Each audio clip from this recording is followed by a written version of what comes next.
बोलो सदगुरु देव की जय।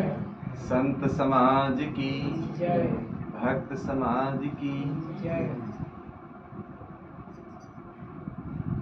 तन पवित्र सेवा किए धन पवित्र करिदान मन पवित्र गुरु भक्ति करी होत त्रिविधि कल्याण।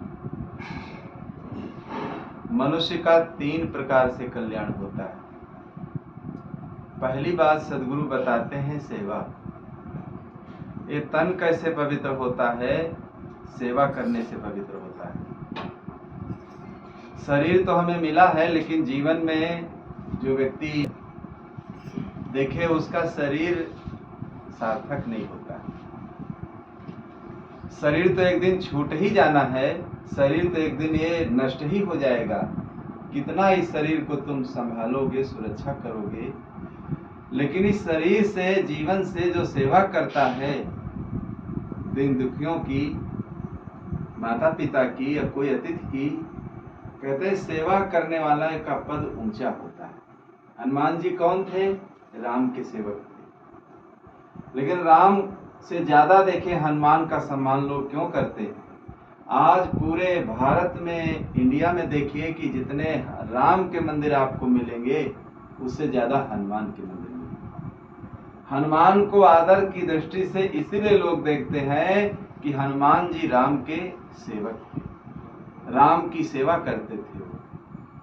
तो इसी प्रकार सेवा करने वाला जो है वो बड़ा होता है, सेवा करने वाला बड़ा होता है। और जो सेवक बनता है, देखिए वो संसार से तर जाता है। सेवक सुख चाहे मान भिखारी, अव्यसनी धन शुभा गति व्यभिचारी, अलोभी यस चाहे चार गुमानी, लोभी यस चाहे चार गुमानी, और नव दुई दूध चाहे जे प्राणी।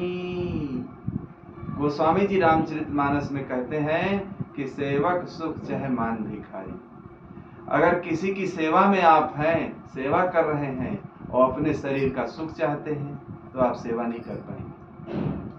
अपने सुख को देखे जो व्यक्ति विसार देता है, वही दूसरे की सेवा कर पाता है। अब उनको चाहिए ठंडा गर्म पानी, कि हमें गर्म पानी चाहिए 1 गिलास, और आप लेट चुके हैं, तो अपना अगर सुख देंगे तो यही आप कहेंगे कि ठंडा ही पी लीजिए, सुबह देखा जाएगा। अगर असली रूप से सेवा व्यक्ति कर रहा है तो तुरंत वो गर्म पानी लाएगा कि ठंडा आप मत पीजिए, अभी देखे मैं गर्म पानी दे रही। तो अपने सुख को जो विसारता है वही दूसरे की सेवा कर पाता है। तो दूसरे की सेवा करने वाला, दूसरों को खिलाने वाला, दूसरे की इज्जत सम्मान करने वाला, देखिए वही बड़ा होता है। संसार में मानी हुई चीजों को जो छोड़ देता है, देखिए वही व्यक्ति छोड़ पाता है जिसके अंदर त्याग होता है। और जिसके अंदर त्याग नहीं होता है, देखिए वो अपने जीवन में कुछ नहीं कर पाता है। अभी मई जून में हम काठमांडू गए थे, नेपाल, और जब बॉर्डर पर आए तो 2 आश्रम हम देखने गए, बहुत पुराने आश्रम थे। तो वहां दिखाने जब हम ले गए तो केवल वो महिला ही थी, शरीर छूट गया था। आश्रम के गेट पर उनकी प्रतिमा, मूर्ति रखी हुई थी, कबीर साहब की मूर्ति, और उसके नीचे उनकी मूर्ति, ऐसे बंदगी करते। पूरे आश्रम में हम घूमे, फिर वो फोटो मैंने खींच लिया कि देखिए कितना बड़ा काम करके दिखलाया है। महिला हो करके, और 100 बीघे जमीन उनके पास थी, और कोई नहीं था, कोई संतान नहीं थी, कोई नहीं था। 100 बीघे जमीन थी और घर को आश्रम बना दिया, बाहर हाता था वो भी दे दिया, और सब कबीर आश्रम के नाम कर दिया। और बहुत बड़ा आश्रम बना है नेपाल बॉर्डर पर। तो महिला हो करके देखे कितना ज्ञान था उनके अंदर। कि मेरी संपत्ति से मेरे मरने के बाद भी यहाँ अच्छे काम होते रहें, ऐसा काम करके गई। लेकिन कुछ ऐसे लोग होते हैं जिनके कोई नहीं होता है, देखिए अधिकतर वो जीवन में कुछ नहीं कर पाते, सब व्यर्थ ही चला जाता है उनका। फिर दूसरी जगह गए, एक और महिला थी, वहां भी मूर्ति रखी हुई थी बॉर्डर पर। दोनों महिलाओं ने देखिए इतना ऊंचा काम करके दिखलाया, इतना कि कितना उनके अंदर ज्ञान था, कितना उनके अंदर भक्ति थी और कितना समझदारी महिला होते हुए थी उनके अंदर, कि मेरी संपत्ति, मेरा घर कैसे सार्थक होगा। और ऐसे तो दुनिया में लेने वाले बहुत होते हैं, लेने के बाद क्या है, बेच करके शराब पी लेते हैं, कबाब पी लेते हैं, गंदे काम करते हैं। लेकिन ऐसा काम करके दिखला दिया कि जिससे हमारे ना रहने के बाद न मालूम कितनी पीढ़ियों तक नाम चलता रहे।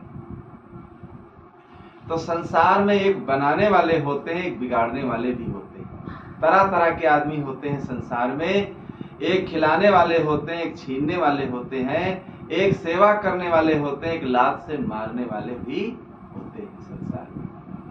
तो इसलिए सेवक का पद इसीलिए ऊंचा बताया गया।